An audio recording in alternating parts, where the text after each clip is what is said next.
Olá! No episódio de hoje de Desbravadores, a história de uma menina lá do interior que sonhava em ser professora e virou autoridade quando o assunto é sustentabilidade. Ajudou a criar uma empresa formada só de mulheres para tratar do assunto. Diana Schwember fez o curso de Ciências Biológicas e aprendeu muito na vida. Confira.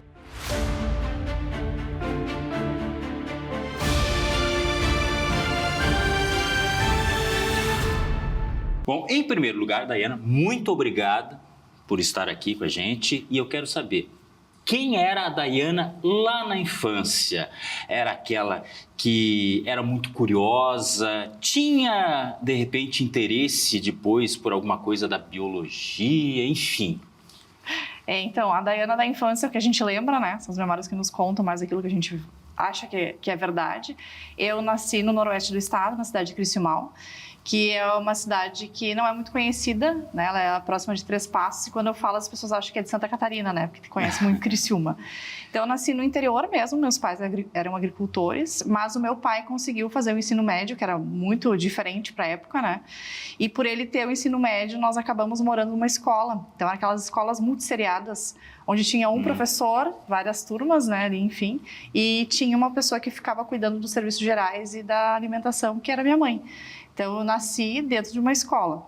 E sempre fui muito curiosa, sempre participei das aulas do meu pai, dos meus pais, assim, né? Do meu pai, com a minha mãe ali junto, preparando o lanche, né? A merenda. Quer dizer, cresceu numa escola, já diz muita coisa. Cresci numa escola. E só que chegou um determinado momento que o meu pai tinha essa questão de que morar no interior não se tinham muitas oportunidades. E ele sempre dizia para minha mãe, né? Que eles queriam só uma filha e que eles queriam muito que ela tivesse a oportunidade de estudar, que eles não tiveram. Então, a partir de vários movimentos, assim, de chamadas aqui para a região metropolitana, na época muito do setor calçadista, né? Então, se ouvia muito falar que tinha oportunidade de trabalho, enfim. Os meus pais, quando eu tinha 5 anos, vieram morar em Campo Bom. E aí eles foram trabalhar nas fábricas de calçado. E nesse período, então, nós saímos de Criciúmal. E a gente fala, né? Com uma mochila, era mala, um colchão, e viemos. E viemos morar numa casa, que era o que a gente tinha. E os meus pais começaram a trabalhar, então, nessa fábrica de calçado, onde o meu pai trabalhava de dia na fábrica, à noite dava aula ainda, e minha mãe ficava na fábrica, à noite cuidando de mim. Então, eu inicio essa jornada com os meus pais, assim, em transição. Mas aí a sua vivência não significava estar na fábrica também? Não, eu ficava o dia todo numa escolinha, que era o que tinha no bairro, né? Tinha uma cuidadora e uma escolinha. E tinha essa questão da minha mãe, que ela nunca tinha trabalhado num espaço privado, né? Pessoa que sai da região, ela nunca trabalhou em lugar assim. E o meu pai, na época, falou assim, não, quem sabe pela tua escolaridade abrir um concurso na cidade. Então, minha mãe prestou concurso na época para cuidadora de escola. E a minha mãe começou a trabalhar nessa escola que eu ficava, né? Que era na esquina da nossa casa. Então, ali a minha mãe inicia também o trabalho com as crianças, já desde Criciúmal, mas segue, então, ali como cuidadora. E aí os anos foram passando, eu sempre gostei muito da sala de aula, né? Sempre gostei muito de estudar, sempre fui uma criança muito ativa, participei muito de grêmio estudantil e essas frentes nas escolas. E ali, quando nós morávamos de aluguel, meu pai tinha um sonho de ter a casa própria, né? Então, quando ele sai do local onde ele trabalha, eles conseguem comprar uma casa na Feitoria, em São Leopoldo. E aí nós nos mudamos para São Leopoldo, onde eu fico, então, a maior parte da minha vida. E aí, ele, sim, essa questão com a biologia, eu morava próximo, né, do Rio dos Sinos, essa questão da escola. Eu sou do tempo, né, que eu digo que eu tenho técnicas agrícolas e domésticas, que a gente fazia o contraturno escolar. Desse bem tempo lembrado. Eu acho que era técnicas domésticas. Também, no meu domésticas. caso. Nós fazíamos a administração da casa, né? Isso, e aí, nas exatamente. agrícolas, a gente fazia a parte de cuidado de horta, de compostagem, cuidado da própria escola, né? Nós tínhamos esse cuidado de jardinagem, enfim. E nós tínhamos as técnicas industriais também, que era a maneira como a gente se portava no mercado de trabalho, assim, essa questão. Não tinha técnicas comerciais também? Tinham comerciais né? também. Olha, nós aqui voltando no tempo, lembrando o desse currículo. tempo. Exatamente. Eu sou desse tempo. Exato. E por esse meu envolvimento na escola, sempre com a questão ambiental, né? Depois eu fui trabalhar com essas minhas questões sociais de voluntária numa ONG, que era próximo à minha casa. Isso também. Nós já estamos falando com que idade, mais ou menos? Com 14 anos, eu fui ser voluntária, né? E na época, eu brinco, né? Nunca tinha feito uma aula de dança, mas eu tenho uma autoestima muito boa, então eu me ofereci para ser voluntária para as crianças na oficina de dança. E a irmã não tinha ninguém para convidar e me aceitou. Então, eu fui dar aula de dança para as crianças e ali eu comecei a minha jornada com essa instituição. E por ser no bairro próximo ao Rio dos Sinos, comecei a conhecer essa relação das pessoas com o rio, essa questão da gestão de resíduos ou da falta dela no bairro, né? Porque nós não tínhamos coleta seletiva na época. Tinha uma questão assim muito forte de descarte irregular de resíduo, desmatamento de mata ciliar para a criação de animais, né? Então, ali eu começo toda uma parte com as próprias crianças da ONG, de conhecer a realidade do bairro e falar com as pessoas sobre a importância de mata ciliar, enfim. Então, o Thalita Kum foi o espaço onde eu tive a oportunidade nessa ONG. Era o nome da ONG, Thalita Kum. Isso, era o espaço que eu tive a oportunidade de, acho que, praticar a educação ambiental, né? Além da escola. Mas isso muito da jovem, aí nós já estamos falando já de uma fase já pré-adolescente, instigada também pelos pais, ou era iniciativa própria mesmo? Sempre, eu digo que a questão econômica fez com que a Dayana sempre fosse uma sustentável, né? Porque essa questão do uso consciente das coisas, né? E como a gente tinha isso muito no interior, né? Então, se reaproveita o máximo que puder, se consome aquilo que é necessário, não se desperdiça. Então, isso eu tinha muito com meu pai. Então, vai sair do quarto, apaga a luz, não vai assistir mais, liga a TV. Que hoje a gente fala muito de sustentabilidade, enfim. Mas isso era uma questão econômica, principalmente, né? Então, isso inicia muito com os meus pais. E o cuidado com a terra, mesmo nós morando em bairro, né, que nós tínhamos, meu pai e a mãe sempre tiveram horta, sempre foram pessoas que cuidaram muito do pátio, do asseio do pátio da casa, né, até hoje, assim. Então, isso, sim, foi muito presente. A questão da separação correta de resíduos, que nem se falava sobre isso. Então, isso para eles sempre foi algo natural, porque veio lá da nossa relação no interior, né, da minha infância, da prática, né, das ações. E aí, foi um processo muito natural escolher um caminho de cursar ciências biológicas ou não? Não, na verdade, eu fui cursar o magistério inicialmente, né? Como eu sempre tive esse envolvimento com escola, quando eu fui fazer aquela seleção de final de ensino fundamental, na época, eu queria muito fazer magistério. E meu pai sempre dizia assim, eu fui professora, é muito difícil. Então, quem sabe tu escolhe alguma coisa que no futuro tu vai ter dinheiro, né? E eu fiz, assim, algumas... acho que era a seleção, né, de ensino médio, alguns cursos técnicos, mas eu passei e foi o que eu quis, magistério. Na época, o magistério era o Pedro Schneider, em São Leopoldo, que é uma escola estadual, né, e lá eu fiz o magistério. E tive a oportunidade também de atuar em muito estágio, porque na época a gente fazia muito estágio obrigatório. Então, essa é a minha relação com as escolas, com ONGs, né, desde a educação infantil até o EJA, que nós fazemos muito essa atuação. Acho que foi me moldando enquanto profissional. E essa coisa de sair da sala de aula. Eu sempre acreditava que a sala de aula tem um papel fundamental, mas essa coisa de conhecer a comunidade, de transformar o espaço onde a gente mora, fazia muito mais sentido. Então, esse engessamento de horário dentro da escola era uma coisa que me incomodava. Então, por isso que eu acho que a questão da biologia veio para mim, pela questão do cuidado com as pessoas e com o planeta, que é uma coisa que eu acredito muito, mas também mostrar para as pessoas o quanto é importante que elas cuidem do lugar onde elas moram. Então, não é a questão global que a gente pensa, às vezes sustentabilidade, vamos cuidar do planeta. Não, se a gente cuidar da nossa casa, do asseio do nosso pátio, da nossa escola, isso faz parte do cuidado com o planeta.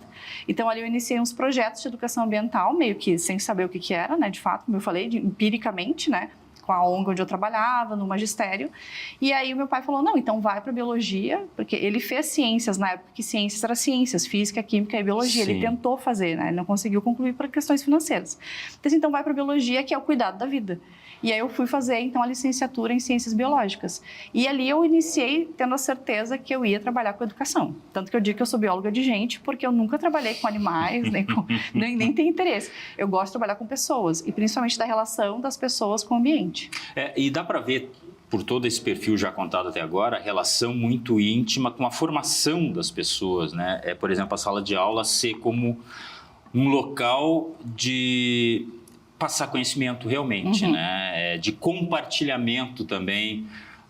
Você trabalhou lá no início com crianças, de repente, mas nunca deixou de ser professora, de certa forma, mesmo tendo evoluído para outras, no caso, ciências biológicas, enfim. Sim, até na consultoria mesmo, né? A gente nunca deixa de trabalhar a educação, assim, nos espaços. Não o ato professoral em si, mas o ato de repassar conhecimento e de compartilhar também, porque professor, na verdade, ensina, mas aprende muita coisa. Né? É um compartilhamento. Nós estamos falando aí já do curso de ciências biológicas já em que ano, mais ou menos? O magistério, na época, ele durava 4 anos e meio. Então, eu inicio o magistério, né, em 2000, e aí eu vou no magistério até 2004. Em 2005, eu inicio, então, as ciências biológicas. Uhum. E ali se viu realizada? Era aquilo realmente? Sim, era aquilo realmente. E eu tive a oportunidade de fazer, e também de maneira muito empírica, na época, a Unicinos, porque eu sou de São Leopoldo, né? Então, na época, a Unicinos... Estava em casa. Não, mas a Unicinos só tinha curso diurno. E como eu ia fazer ciências biológicas, eu precisava trabalhar. Porque o meu primeiro trabalho depois da ONG, assim, eu trabalhei anos na ONG, mas eu precisava de mais um trabalho. Então, eu fui trabalhar na educação infantil, eu trabalhei no berçário. Eu trabalhei 4 anos com berçário. Então, Era a tia do berçário. A tia do berçário também. Aquela que a gente entrega com toda a confiança do mundo, o bem mais precioso, exatamente, né? Aquilo que tem de mais precioso em casa. É verdade. E uma responsabilidade muito grande, né? Nossa. E eu tinha 19 anos na época. Então, eu fui, né, também para educação infantil, né, para tentar ter mais recurso. Então, durante o dia, eu não poderia estudar. Então, meu pai trabalhou há muitos anos na Vicasa. Meu pai foi fiscal, né, da Vicasa, e na época ele conhecia o La Salle e a Ubra. E ele falou assim, eu gosto muito do La Salle, como a gente não tinha como ficar de carro, enfim, não tinha essa autonomia. O trem deixava na porta do La Salle, então eu fui conhecer a Universidade de La Salle. E aí eu inicio nas Ciências Biológicas na Uni-La Salle. E foi muito importante, porque na época a Uni-La Salle era uma instituição que ela era muito voltada para a educação ambiental. Ela tinha essa questão da licenciatura muito forte, principalmente com campo. Então, a gente fazia muitas saídas de campo com esse viés, né? E lá eu inicio também o meu trabalho junto com o professor, que hoje é o presidente do CRBio, né? Que é o professor Jairo, e o Jairo me leva também a essas questões de educação ambiental. E eu brinco, né? A educação ambiental era a prima pobre dentro da biologia, porque todo mundo queria ou fazer, sei lá, trabalhar com genética, ou trabalhar com botânica, ou trabalhar com zoologia, e eu queria educação ambiental. Então, eu já iniciei tendo a certeza que eu ia trabalhar com pessoas. Aquela velha história, né? De uma compensação financeira. Todo mundo quer trabalhar e ganhar bem, né? Sim. Poxa, a Daiana foi no magistério, e o pai disse, olha... o dinheiro não é por aí. Aí depois ela foi escolher a prima pobre. Enfim, isso é vocação. Eu acho que sim, é vocação. E é entender que não tem como a gente alcançar as outras coisas sem formar pessoas, né? Por outro lado, eu estava prestando muita atenção e percebi o seguinte: não, a gente não tem o dinheiro, mas a gente tem a maior riqueza, que é a vontade. E aí eu falo da família em si, sempre batalharam para vencer uma dificuldade financeira, para colher logo lá na frente os frutos, né? Isso é um exemplo já de empreendedorismo lá atrás, né? Sim. De certa forma, não é? E mesmo que seja, como eu falei, alguma coisa que tu não tenha não tenha a teoria, ou tu não tenha a certeza do que tu tá fazendo. Então, os meus pais, eles foram trabalhar naquilo que apareceu, né, de fato, pela falta de oportunidade de estudar, né? Então, eles eram agricultores. A minha mãe, ela fez até a 4ª série. A minha mãe é merendeira de escola. Então, quando ela chega em São Leopoldo, ela presta outro concurso e vai trabalhar como merendeira de escola, onde ela trabalhou 27 anos. Então, minha mãe é aposentada, mas ela voltou a trabalhar numa escola de educação infantil agora como merendeira, porque ela ama as crianças, ela adora estar com as crianças, então ela voltou. E meu pai segue trabalhando ainda, né? Então eles têm. E era uma coisa meio também de dizer que, bom, a gente, pela educação, né, se a gente tiver a oportunidade, eu acho que a gente faz também o nosso caminho, né? E isso foi uma coisa que os meus pais sempre fizeram. Me deram a oportunidade, né, inclusive a base de casa, de familiar, né, para que eu pudesse ter tempo de estudar. Então, mesmo que eu trabalhasse durante o dia, a gente sabe que no início da vida, né, de todo mundo, a gente não tem uma estrutura de manter uma outra casa, enfim. Então, eles sempre me deram esse suporte para que eu pudesse estudar. E aí entra uma outra questão também, que é a filha única, né? Também. Então, todas as atenções voltadas para o bebê da casa, que não deixa nunca de ser bebê. Pode estar lá formada lá, mas te garanto que é o tratamento, né, um tanto carinhoso, até como se não fosse uma mulher já formada, enfim, como se fosse a eterna garotinha, né? Mas a principal base, então, veio de casa. Sim, sempre. Mesmo eles não tendo isso como algo que fizesse parte da vida deles, né? Pois é. Mas eles sabiam, primeiro meu pai sempre disse, que lá em Criciúmal, né, não tinha o futuro que ele queria pela falta de oportunidades, né? O acesso era muito difícil e também essa questão de que o trabalho braçal, né, por mais que ele seja importante, alguém precisa fazer, essa questão financeira de ter uma segurança, meu pai sempre foi uma pessoa muito de segurança financeira, a gente ter muito cuidado onde a gente vai gastar, a gente fazer o nosso seguro, né, enfim. Então, meu pai sempre foi muito organizado financeiramente nesse sentido. E isso eu aprendi muito com ele. Isso nós estamos falando de descendência alemã. Sim. Ah, bom, também tem isso, né? Tudo se explica com o tempo, né? Muito organizado, né? Exatamente. Só faltava ter planilha Excel naquela... Ele tem. Ah, agora ele não tem. é Excel, mas ele tem a planilha dele. Eu tenho a minha Excel, claro. Mas ele tem a dele no caderninho. É a forma de organizar a vida. Porque... Algumas pessoas não conseguem. Exatamente, enfim. porque isso é uma questão também que é empírica, né? Não é alguém que vai fazer um curso de gestão pessoal, né, financeira. Meu pai, ele aprendeu isso com o pai dele, por uma questão de organização do espaço onde eles trabalhavam, de plantio, de cuidado com os animais, e isso ele foi trazendo para a vida dele, que é também, acho que ter um pouco de responsabilidade, né, com o futuro. Ele sempre dizia, eu não quero no futuro que ninguém... sei lá, sofra com as minhas escolhas no presente. Então, ele sempre teve essa questão de se organizar financeiramente, né? É uma consciência que vai muito da formação também, né, que se leva da família, é uma carga que se leva da família, certamente a Daiana traz com ela isso. Vamos para o intervalo? Primeiro intervalo. Passo rapidinho. Tomar uma água, passa, né? É que tem muita história ainda para contar também. A gente já volta com a Daiana Schwember. Já, já.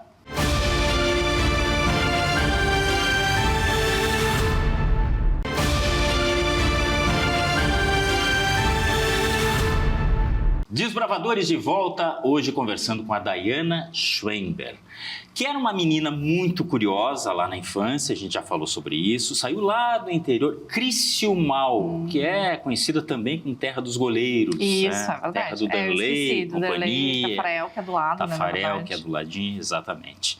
Mas ela não, ela se dedicou depois às ciências biológicas, nós vamos falar do projeto que ela mantém junto com outras parceiras, enfim, que é a Apoena, que é muito interessante, mas nós estamos agora já no caminho da formação em ciências biológicas.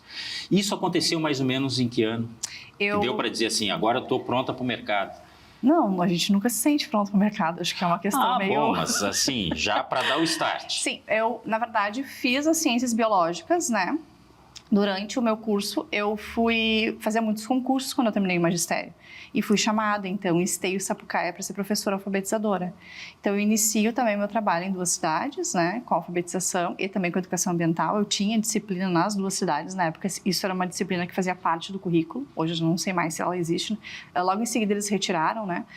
Mas eu iniciei meu trabalho, digamos assim, de alfabetização. E eu amava, né? Só que é isso como eu falei, tem uma coisa muito engessada da sala de aula, de alguém que quer ir para a rua, quer conhecer a comunidade. Então, era uma coisa que eu era feliz, mas faltava alguma coisa. Então, eu inicio meu trabalho nessas 2 cidades, terminei a graduação em 2010, né, nas ciências biológicas, não quis mais fazer concurso para a área, né, trabalhei em algumas frentes de EJA, né, principalmente com idosos, em parceria com a Universidade de La Salle. Na época, La Salle tinha uma oportunidade dos idosos fazerem à tarde EJA, então alguns dias, no dia das minhas folgas, digamos que a gente tinha, né, o nosso dia de planejamento. Né, eu gosto que elas diziam dias de folgas.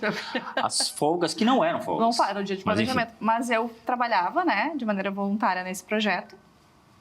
E ganhei, a partir do meu encerramento ali da graduação, uma bolsa de destaque. E na época a opção que tinha era psicopedagogia. E como eu trabalhava com muitos alunos vindo, então, né, porque era um período que a gente falava sobre inclusão, sobre a chegada de crianças, né, com alguma necessidade, eu fui fazer a psicopedagogia. E na psicopedagogia, tanto institucional quanto, né, clínica, a clínica eu sabia que eu não ia atuar, porque, como eu falei, eu não gosto dessa coisa, né, enfim. Eu pensei, não, eu vou trabalhar de maneira institucional, mas eu não queria fazer meu estágio obrigatório numa escola, porque eu já trabalhava no ambiente escolar, né?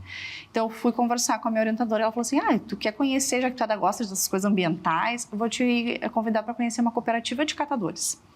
E daí, na época, o La Salle tinha o técnico social, que era, né, uma incubadora onde atendia os movimentos e as ações de economia solidária, tanto do artesanato quanto da reciclagem.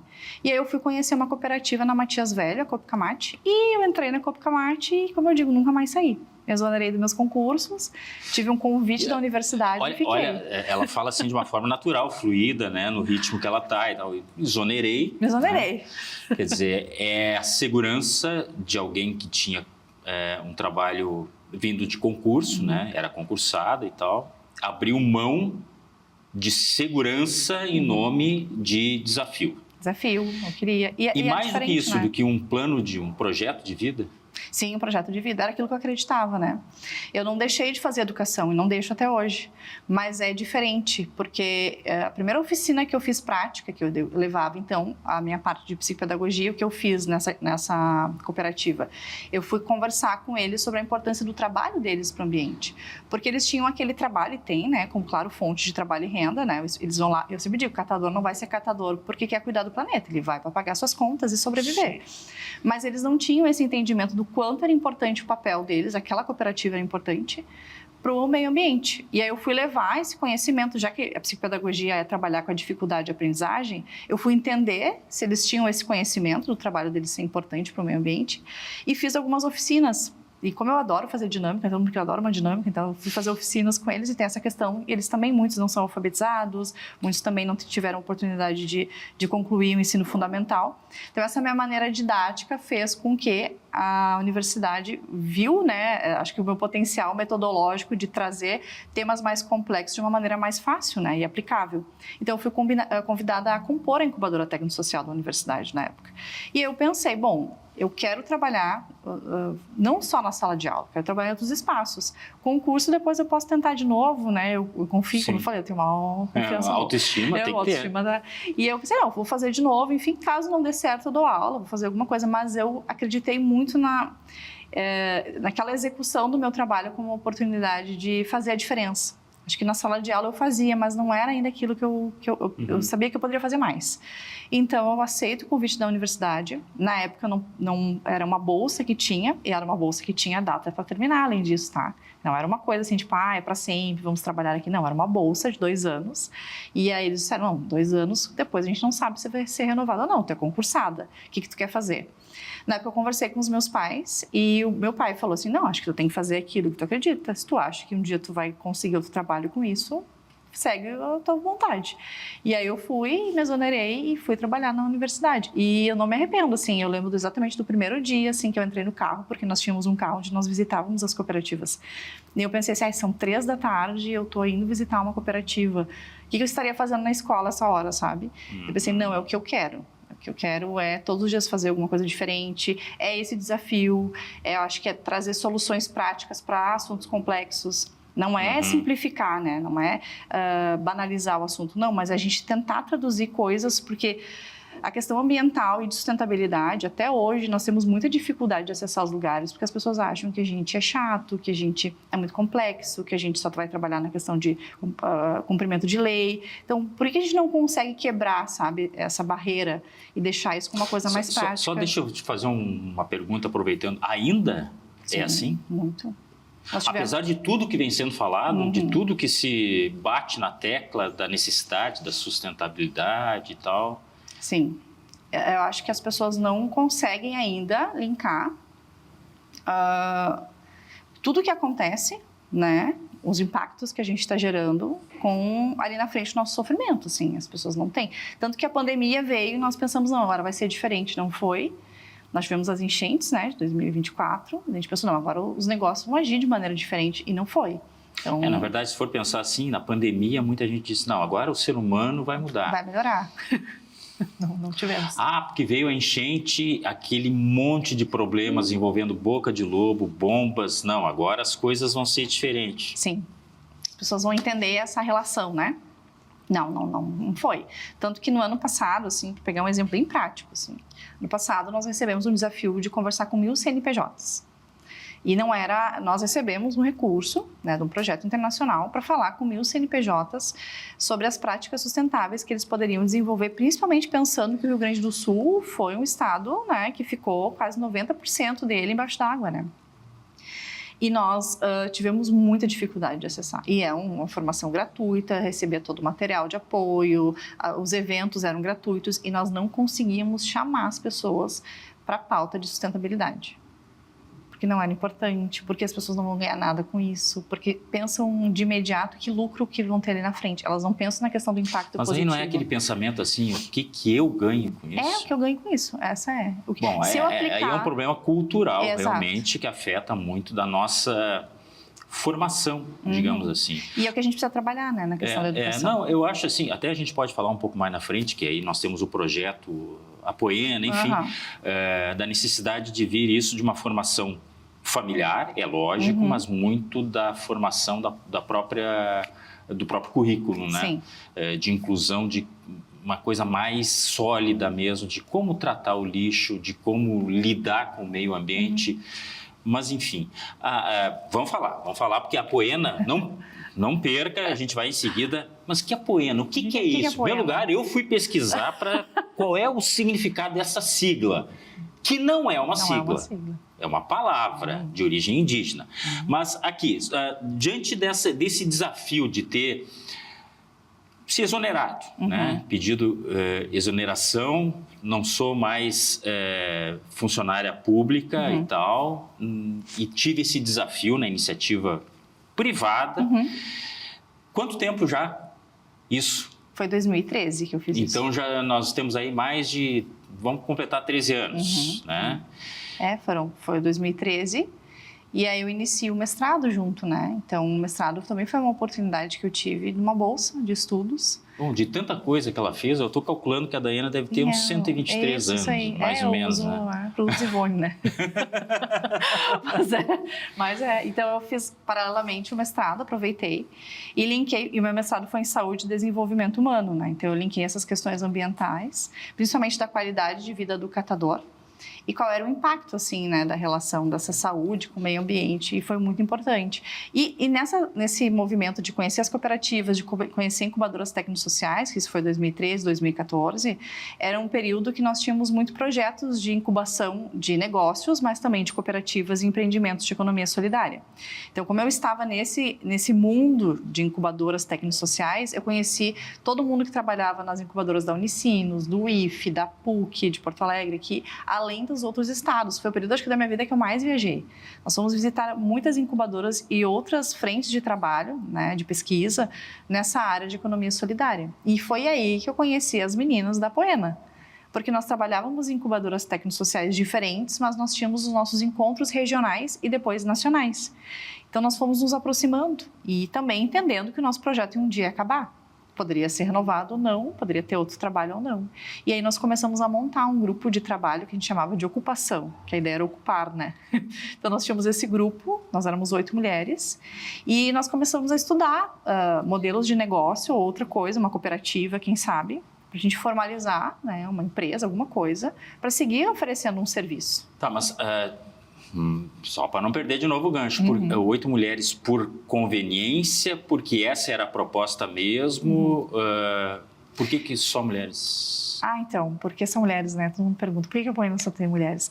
Na época, as incubadoras eram formadas majoritariamente por mulheres e porque nós queríamos ter, isso também era um período diferente, não se tinha um negócio só de mulheres, nós queríamos ter uma empresa ou uma cooperativa só de mulheres. Era uma questão de reparação histórica, a gente queria ter um espaço de trabalho que a gente pudesse conviver juntas e por afinidade também, acho que por admiração, porque nós fomos nos encontrando nos lugares e a gente ia trocando muito o que tu fazia lá na tua incubadora, o que tu faz na tua, e isso foi nos conectando por admiração mesmo, confiança. Que é mais fácil essa composição só entre mulheres? Sim. É? Ao contrário do que muitas pessoas falam, hoje eu até estava respondendo um diagnóstico de NR1 e... uma das perguntas era, né, se o ambiente é saudável, como tu se sente, é importante essa questão da confiança no trabalho. E eu vou dizer que a Apoena, ela é muito mais que uma empresa, né? É um espaço de acolhimento mesmo e de transformação e de oportunidade de crescimento.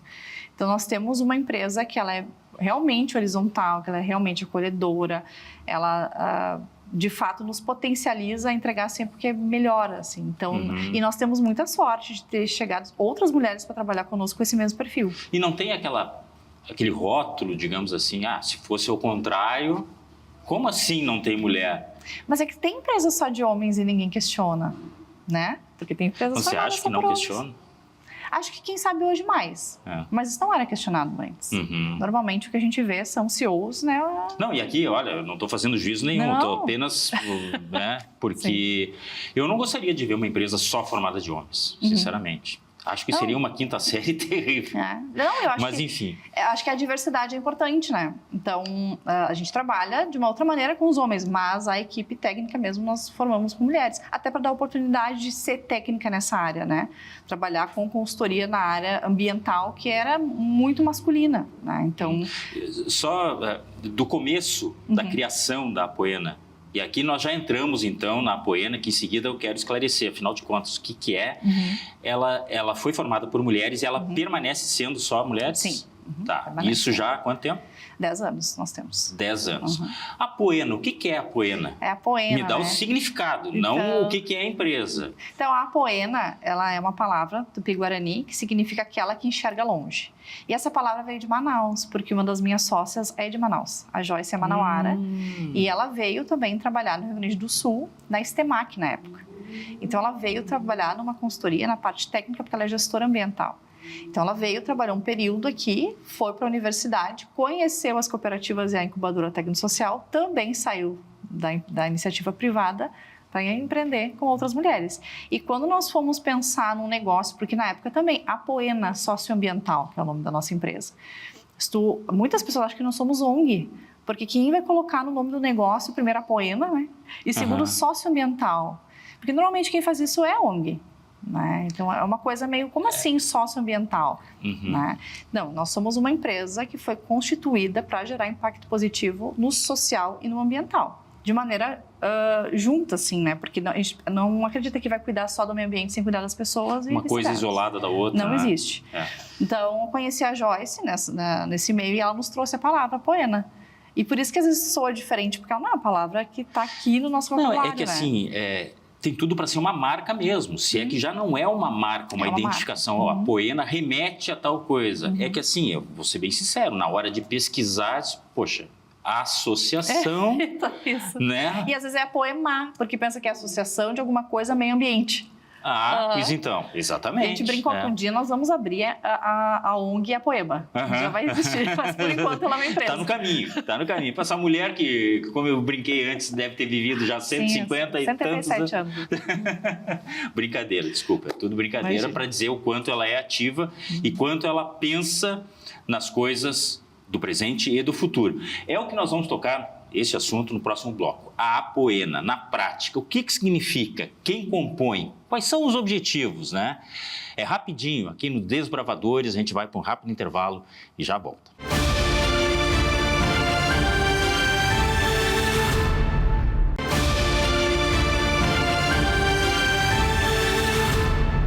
Estamos de volta com Desbravadores, hoje recebendo a Daiana Schwember.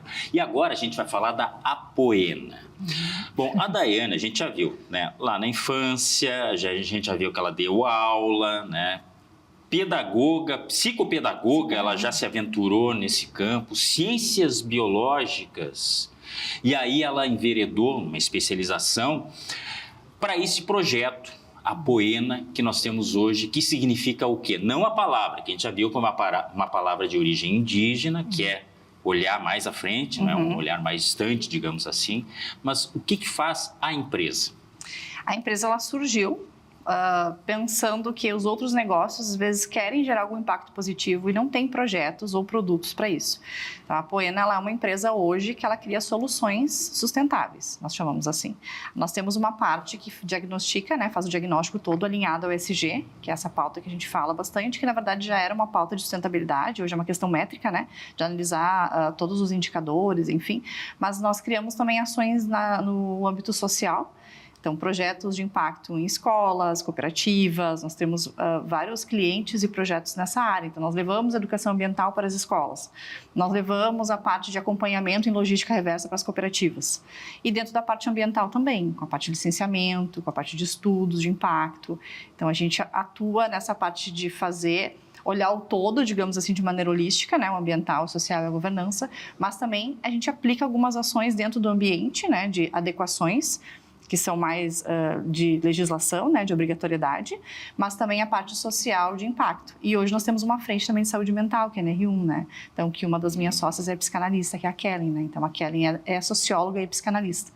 Então, nós temos normas novas, né? A NR1, para quem não sabe, a gente já comentou aqui na Masper, inclusive, já fiz programas específicos sobre isso, sobre a necessidade de adequação. Nós estamos falando de saúde mental nas instituições, de uma forma geral, pode ser empresas, pode ser repartição pública, enfim.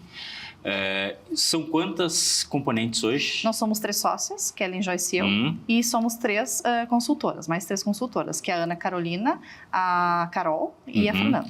E entre as formações, nós temos ciências biológicas, gestão ambiental, psicanálise, ciências sociais, comunicação social, e acho que é isso. Nós tínhamos anteriormente arquiteta, administrativo, mas hoje nós não temos mais. E qual é a visão que vocês têm deste cenário atual? Vocês estão conseguindo atingir o objetivo que foi proposto? Porque há ainda uma certa parcela da população refratária a este assunto. Sim, sim. A gente até comentou antes, né? Não sei se por uma questão cultural, acredito que sim. Até repelente. Pois é. Então. E aí está muito longe de ser uma realidade mais palpável, essa conscientização, esse trabalho dá mais resultado? Sim, acho que está bem longe. Mas penso que essas questões internacionais de obrigatoriedade vêm vindo em forma de ondas, né? Então, tem muitas adequações que estão vindo de empresas, né, internacionais que estão instaladas no Brasil, que, digamos, que obrigam outras empresas a colocarem as ações em práticas, né, do ESG, ambiental, social e de governança, e isso, de alguma maneira, respinga em pequenos fornecedores. Então, isso faz com que muitas vezes, que a gente falou, mas o que eu ganho com isso? Tu ganha que a tua empresa ela vai estar melhor preparada para ser fornecedor de uma empresa de médio porte, de grande porte. Então, isso, acho que, infelizmente, é a obrigatoriedade muito mais do que a consciência. Então, mesmo que a gente tenha que, às vezes, doutrinar, porque esse é um ponto, né, que eu falei, educação, né? As pessoas, tu precisa ir lá e defender muito bem uma proposta, o que é muito cansativo. Né? Mas a gente não tem as pessoas que nos procuram para querer ser sustentáveis, né? Não, sempre tem algum motivo. Ou é a questão de legislação ambiental, né, que é muito forte, ou a questão social mesmo de algum processo, ou de alguma norma nova, como essa que nós falamos. Então, infelizmente, nós não temos ainda a questão cultural ou de consciência que faça com que as pessoas busquem o nosso trabalho. É sempre uma questão de apertou em algum lugar, eu preciso resolver. Necessidade. Sabe o que me veio à cabeça? Me corrija se eu estiver errado. A Dayana lá de outros tempos, que estava com uma criança, de repente, passando informações, né, ensinando. É mais ou menos a mesma coisa. Só que você pega um empresário, você pega alguém que é um gestor de alguma área que vai ter que ensinar, e é um processo educativo. Né? A gente fala que é a coluna, né? É toda a linha de trabalho, de raciocínio, nós trabalhamos com a educação sempre. Porque a gente não tem ainda, como eu falei, uma questão de obrigação. Então, a gente tem que ir, às vezes, por viés da conscientização e sensibilização, que é a educação. E eu não estou nem falando do aspecto econômico. Muitos podem pensar o seguinte, assim, por que eu vou gastar nisso? Se eu posso investir numa máquina, se eu posso, né, capacitar o meu diretor de área, sei lá. Só que isso é tão importante hoje que falta a informação para essa pessoa saber que isso é importante. E na verdade, é um investimento. Sim. Só que ele não vem assim tão curto prazo. Ele é um investimento nas pessoas, é um investimento na tua comunidade, economicamente, né? Então, se tu faz algum tipo de modificação, sei lá, instalação de placa fotovoltaica ou outras frentes que tu faz, com o tempo tu vai ter esse retorno, né? Mas tu vai ter um impacto positivo de um lugar onde tu mora. Né? E tu está passando por ele. Então, essa também falta de entendimento de que tu vai deixar um legado para além da tua empresa, para a tua comunidade, para a tua futura geração, teus filhos, teus netos, enfim. Né? Dayana, vamos tentar colocar num aspecto mais prático, assim, até porque as pessoas possam entender. Um interessado, ele procura pelo trabalho de vocês, né? Como é que funciona na prática? São estudos que são feitos, são consultorias que são dadas? Como é que essa pessoa é atendida na necessidade? Essa pessoa não, essa instituição, que, né, em última instância, está representando uma organização. Como é que é feito esse atendimento? Elas podem chegar de maneiras diferentes, né? Então, pode ser que seja inicialmente, nós queremos ter um diagnóstico de como nós estamos, qual é a nossa maturidade em relação à sustentabilidade, né? Então, eu quero que tu faça um panorama. Então, nós temos uma metodologia, inclusive uma plataforma que vai ser lançada agora dia 5 de março, que ela faz toda essa análise, né? Já muito mais facilitada e também toda alinhada às normas, né? Internacionais e nacionais que nós construímos a partir dos nossos estudos, porque Kellen, Joyce e eu seguimos estudando. Eu concluí o doutorado, mas ainda estou fazendo pesquisas eternas, né, porque a gente não para de estudar. Joyce faz pós-doc, Kellen também estuda, então a gente seguiu estudando e montando esses materiais para as nossas aulas, porque nós também damos aulas até hoje, né, na graduação. Eu esqueci de falar isso aí. Desculpa. Nós seguimos... Não, desculpa, a professora, ela não saiu da sala de aula. Não. Ela continua, só que hoje não é para crianças lá. Eu migrei, é para crianças grandes. Isso, eu migrei. Na Unicinos ou não? Na Unicinos, na INH em Novo Hamburgo e no La Salle em Canoas. Então já aumentei a idade dela, já tá, não está mais com 170, ela está com 300 anos. E aí, esse processo de entender onde a gente está é importante, mas a gente faz toda essa parte de análise, entrega então uma matriz de maturidade e de materialidade que a gente chama, né? E a partir disso a gente explica, bom, tá aqui, né, no ambiental tu tem esses gaps, a gente pode resolver, tem coisas que a gente não resolve, a gente encaminha para outras empresas, né? Mas às vezes a empresa ela quer, eu quero um projeto social porque eu moro num bairro e tem X escolas, ou tem uma situação e eu queria gerar um impacto positivo.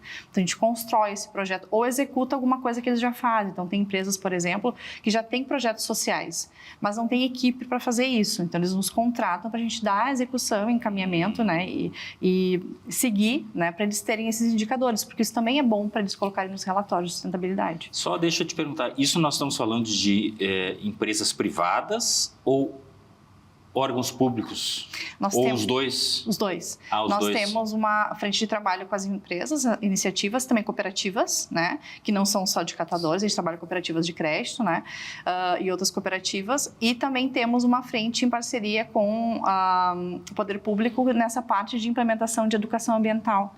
Então, em Canoas, por exemplo, nós temos um projeto com as 8 cooperativas da cidade, onde nós trabalhamos com educação ambiental na cidade. Então, nós temos um grupo de educadores ambientais que fazem parte das cooperativas, que acho que foi aí que vocês me conheceram, né? Uhum. Então, cada cooperativa tem 2 educadores, nós fazemos a formação, cronograma de execução, acompanhamos as atividades, acompanhamos os indicadores, que são importantes, e eles fazem porta a porta, ação de escola lixo zero, nós atendemos 60 escolas em Canoas. Então, nós fazemos escola lixo zero, condomínios, empresas, evento de rua, nós realizamos essa Escola parte. lixo zero, agora eu fiquei boiando. O que significa escola lixo zero? Escola lixo zero é aquela que não produz lixo, na verdade, qualquer um de nós pode ser lixo zero. É quando a gente consegue separar, né, nas 3 frações dos nossos resíduos, que seriam os recicláveis, que nós vamos encaminhar para a coleta seletiva, o rejeito, que daí vai para aterro sanitário, e conseguir compostar aquilo que são os resíduos orgânicos. Quando a gente faz a compostagem na escola e encaminha somente o rejeito para aterro sanitário, que seria o lixo do banheiro, basicamente, a gente consegue encaminhar os recicláveis para a cooperativa e ela se torna uma escola lixo zero, ou seja, ela não produz lixo, ela não mistura tudo. Legal, não, então, aquilo tudo que eu falei antes, que é um processo educativo e tal, que tem que estar na escola, muitas já têm. A gente faz de uma outra maneira. Eu sigo fazendo educação ambiental, porém, na parte de consultoria, e hoje não atendo uma escola, eu atendo 60, 70, a gente tem um outro projeto que atende 20 escolas por ano. Assim. O que leva a crer que há muito espaço para crescer. Muito espaço para crescer. O que a gente precisa, né, é que primeiro as pessoas nos conheçam, isso é um outro ponto. A gente brinca que a gente nunca foi atrás de trabalho, sempre foi por indicação, alguém que nos conhece e encaminha para outra empresa, e assim nós estamos, né, há 10 anos trabalhando assim. E essa questão de entender, por exemplo, Canoas entendeu que quanto mais educação ambiental a gente faz, melhor chegam os resíduos nas cooperativas, mais trabalho e renda tem para os cooperados. Então, nós aumentamos em 30% o volume e a qualidade dos resíduos de Canoas. Né? Então, nós deixamos de enviar esse resíduo para aterro sanitário e a gestão pública deixa de pagar para enterrar esse resíduo, que custa nos nossos impostos. Então, na verdade, é um ciclo de economia também. Uhum. Isso que a Daiana falou é bem interessante, assim, que a gente nunca procura, né? A gente é procurado. A gente é procurado. É que eu acho que tem muito da questão econômica também, assim. Sim. Aquela história assim, não é o lucro, eles não objetivam o lucro. Claro que precisam se manter, é um trabalho, como todo trabalho tem que ser remunerado, mas organicamente vem se sustentando. Sim, sim. isso é muito do boca a boca, de refletir o resultado em outras áreas, as pessoas ficam interessadas? Isso, a gente participa muito de eventos, né? E nós temos uma ação, um serviço que a gente faz que é evento, a gente faz curadoria sustentável de eventos e eventos lixo zero, onde nós convidamos cooperativas para fazer a gestão de resíduos. Então a gente fica muito conhecido assim nos eventos de empreendedorismo, até a apresentação então dos resultados pelas empresas, então eles nos indicam, né, quem fez esse projeto é feito, né, pela Poena, lá no Rio Grande do Sul. Nós trabalhamos em vários estados, né, e de maneira remota também, presencial, e isso faz com que a gente seja apresentada, digamos assim, quando chegam os indicadores, principalmente de impacto social. Sim, vocês estiveram inclusive na COP, né? Sim, estivemos na COP, e porque eu fiz parte, né, da coordenação do movimento ODS-RS, que também são esses espaços. Eu tenho 400 anos agora. Porque 400. Assim, eu não durmo, né, gente? Vocês viram, 1 hora por noite. É porque, assim, além do nosso trabalho, né, a gente entende que nós temos uma responsabilidade social, né, de cidadão e cidadã, onde eu faço parte do movimento ODS-RS, que é esse movimento de empresas e instituições para pensar a aplicação dos objetivos do desenvolvimento sustentável, né, a gente alcançar aquela meta global, mas agindo local, como eu falei, dentro do nosso trabalho, enfim. Kelly e Joyce fazem parte de um outro movimento que é a Aliança Resíduo Zero Brasil, onde elas trabalham com políticas públicas, né, de não incineração, de trazer leis para não uso de plástico de uso único ou alternativa, né, de plástico de uso único. A Joyce pesquisa, inclusive, dentro da Unicinos, que é o NUCMAT, que é o Núcleo de Caracterização de Materiais, onde ela trabalha muito essa questão do rejeito. Por que 70% dos plásticos são rejeitos? E aí eles falam e nos vendem como se fosse um material reciclado, as pessoas não sabem disso. E chega lá na cooperativa e vira rejeito. Então, como a gente pode trabalhar isso com as marcas? Como a gente pode, com o Ministério Público, fazer isso? Então, além do nosso trabalho, a gente entende que a gente tem um papel social, né, de cidadão e cidadã, e também em relação ao cuidado com as pessoas e com o meio ambiente. Então, a gente segue algumas frentes assim, de trabalho. Vocês têm sede física ou não? Nós tínhamos em São Leopoldo, mas a enchente levou. Vocês foram afetados pela enchente? Fomos afetados pela enchente, diretamente. A minha casa, para os meus pais, a Poena. Também? Foi, Puxa, que loucura. E nós, então, escolhemos em não ter mais a sede, porque, na verdade, o que foi levado foram os nossos materiais didáticos, alguns computadores, aquelas coisas todas. Então, hoje nós temos, na verdade, descentralizado e nós usamos um espaço em São Leopoldo. Mas o trabalho em si não teve solução, claro, ali durante a enchente sim, mas continuou mesmo sim. Que tenha mudado o modelo em si, vocês em cada local em que estão conseguem atender as demandas. Até por uma questão de sustentabilidade, nós tínhamos uma questão de deslocamento, porque elas moram em Porto Alegre, em São Leopoldo, outra mora em São Sebastião do Caí. Hoje em dia dá para trabalhar, exatamente. Né? Que, logicamente, não dá para generalizar e dizer que tudo, todas as profissões, mas realmente ficou muito mais acessível o trabalho, até por uma mudança de pensamento depois do que aconteceu. Pandemia e aqui no nosso caso, nós já trabalhávamos antes assim de maneira híbrida, né? Nós nos encontrávamos mais. Mas hoje nós nos encontramos, porém nós temos um espaço, né, que a gente usa quando a gente vai fazer encontros, receber um cliente, alguma coisa assim, ou a gente vai até o cliente, porque normalmente precisa ir até o cliente para conhecer. Então, de fato, ter a sede... Basta a vontade. Basta. O meio de fazer existe. E se incomodar, né? Com a realidade que está posta, né? E fazer melhor. Que legal, que baita papo eu tive com a Daiana Schwember. Desculpa as brincadeiras, imagina, a gente falou tanta coisa que ela fez, que ela deve estar com 400, mas quando tiver com 700, pode voltar aqui, que a gente vai ter muito mais coisa ainda para conversar. Estamos sempre de portas abertas para mostrar histórias inspiradoras, como a sua, como da Poena, suas companheiras lá que estão fazendo esse trabalho tão significativo. Muito obrigado. Obrigada, eu agradeço também o espaço. E é sempre bom falar, né? Dá um nervoso, porque é diferente. Uma coisa é falar sobre o trabalho, mas falar sobre a nossa vida, né? Mas muito obrigada pelo espaço. Não, e merece todo o espaço, porque é um trabalho louvável. E eu repito, tem que ser replicado, todo esse conhecimento. E assim chegamos ao fim do episódio de hoje de Desbravadores. Sempre uma história inspiradora para você. Muito obrigado pela sua companhia aqui na tela da Masper TV. Infinitas possibilidades. Até a próxima. Tchau.